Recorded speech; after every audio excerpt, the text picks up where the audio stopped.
On today's show, lots of cars being shown off at lots of different shows, Toyota looks like they're in trouble, Tesla Autonomy Day, and some political fun around EVs and, well, a heck of a lot more.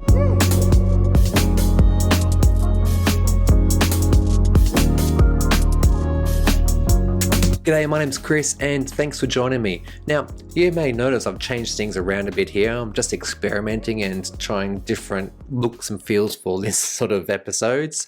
And well, I've actually separated out the EVs and electric mobility and so forth from the renewable stuff like solar and wind and batteries. The videos I think have been getting a bit too long lately, around about the 20-minute mark, and looking at the stats, basically people are tuning out around the 10 to 15 minute mark, and I appreciate that. Like, long videos just don't do very well on YouTube, so I'm going to respond to that and we're going to give this a go for a little bit, okay? Cool. And hey, hope you had a great Easter. Yeah? Did you? Okay. Lots to talk about in today's episode because you know what? There's been a lot of car shows happening all around the world, and well, I've decided I'm going to bring you some of the EV concepts that have piqued my interest because, you know what, the more manufacturers that get on board with this and the more it excites people who see these concept cars, I think the better off we'll all be, because people like going, wow, that's an electric car. I like the look of that car. Because you know what? The Teslas, the Nissan Leafs, the Zoes, whatever you may be driving right now, isn't to everyone's taste. So the more choice we have out there, the better we're all going to be. So let's get straight into it. All right, first up, Genesis, which I think is actually like a Hyundai company, have unveiled a really stunning looking electric car at the New York Auto Trade Show. I mean, check this out. It's a concept car which is only like 2 doors and can only carry 2 people. But man, that interior, that is just stunning. Now, if you head to YouTube, and I'll leave the link below, the video of the launch of this event is, well, kind of, it's hilariously bad. Now, I love a good show. I think the dancing and the music and the singing's all pretty spectacular, but they literally save the car to the last 2 minutes of the video. It's hilarious. It's like a 15-minute video. So the video link I'll left you below jumps straight to when the car comes out, and well, they leave a little bit of detail about it, and I'll detail it to you now. They say the car will actually go 322 kilometers on one charge and is capable of quick charging of 350 kilowatts per hour. I think given that it is so small and light, I think that this thing will be like a little pocket rocket. And with those wheels, like on all 4 corners, it's gonna go like the clappers. Next, Aston Martin has unveiled its first all-electric car, the Rapid E. And guys, girls, this thing you can now actually go and order, and well, prices on application. But before I get into that, have a look at these beautiful, beautiful pictures. It looks absolutely like it's I don't know, it's kind of akin to the sportier BMW / Mercedes coupes, and the sweeping lines on this thing, my goodness, the dash, the interior, it's all the business. Super spectacular. And the infographic screen, that's suggestive, what, 320 kilometers there? In terms of specs, with 65 kilowatt hours of installed capacity using a 5600 lithium-ion 18650 format. The company says that the range will be more than 200 miles using the WLTP standard. Top speed will be 250 kilometers per hour and have a 0 to 100 time of sub 4 seconds. And for those who have access to like a 800 volt rapid charger, you can recharge this car in under an hour. Hopefully we'll see this car very soon in Australia, because you know what? I think this will represent a significant shift in what consumers see out on the roads. And the more, again, that they see EVs that look like more mainstream cars, the better. Now, time for a few quick stories in my favorite part. Toyota rhombus. Sounds like a bit of a muscle on your body somewhere, like your rhomboids are back there somewhere. But No, it's actually the concept car, and it's interesting. Kind of looks like one of those Transformers, you know, robots in disguise. But well, I'm bringing the story not because of that, but because Toyota's saying that a battery costs $35,000. Really, $35,000. Tesla just brought out a $35,000 car and is making a margin of 20% on it. So I think Toyota's got a big problem if the batteries are costing them $35,000. Yeah, why? Is it because they like hybrids? Is it because they like hydrogen? You see where I'm going with this? Yeah, basically. Oh, this is frustrating. So, bit of detail. Bob Carter, who's the Executive Vice President for Marketing for Toyota, said this. On electrification, we see an opportunity in North America, but it's much further down the road. The average vehicle today costs $34,000, and for many EVs, the battery costs $34,000. The economics are not there. And I say, the sensibility by Toyota and Bob is not there. Wow, dude. So you're suggesting that the cost of a battery alone is like $500 plus American per kilowatt? You know, like take a 60 kilowatt car, like the Tesla Model 3, or they used to make Model S's with a 60 kilowatt hour battery, and let's put that $500. Let me just do some quick math. So, yep. So $500 by a 60 kilowatt hour. Yep, that's $30,000. Yeah, okay. So question, how is it that Tesla can actually could do this? And same with auto shows. Kia has announced the Habanero. Now, this is going to be the successor to the Nero, which, sad to say, we have not seen in Australia. But this car looks kind of actually pretty appealing. Kia says that it'll actually do at least 300 miles on one charge, so it's got to be a pretty significant battery pack, or maybe the coefficient drag is pretty small, or maybe they've got some more efficient motors. I don't know, but nonetheless, that's a pretty impressive number and gives you real world range and gets the anxiety out the way.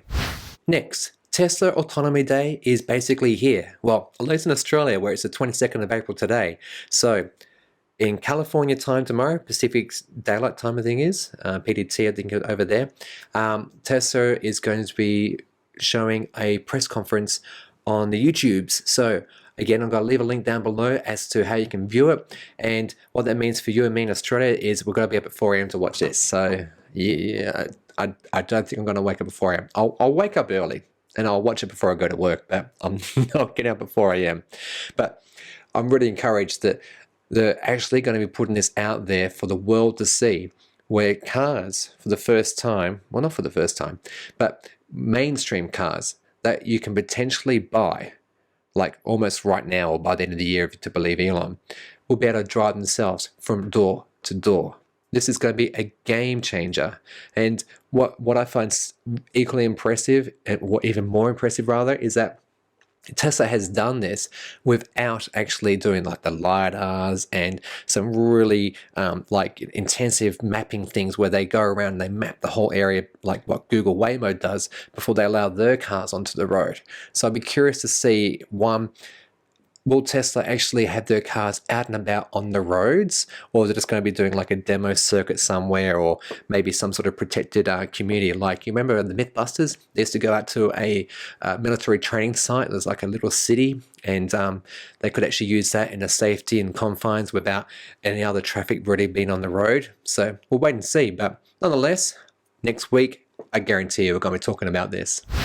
All right, one last bite for today before we get into promises. And well, this one is kind of good news for anybody watching from Germany.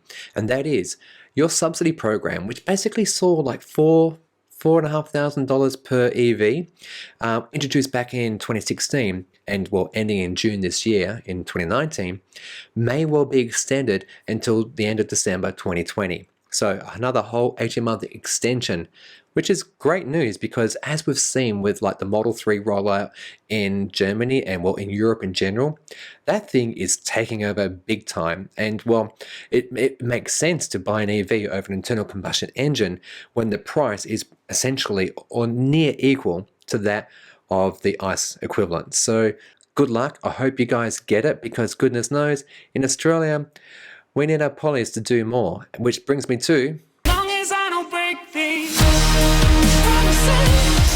this part of the show is all about what our politicians are doing, well, and maybe not doing, in the space of EVs, renewable technology, and the like, trying to get us to a more sustainable future. And in the past few weeks, I've been covering like what the Greens have covered in the EV policies, as well as the Liberal Party. And well, today's going to be on Labor. But before I do that, I'd just like to cite a recent sort of survey done by Driven on what voters feel about electric cars.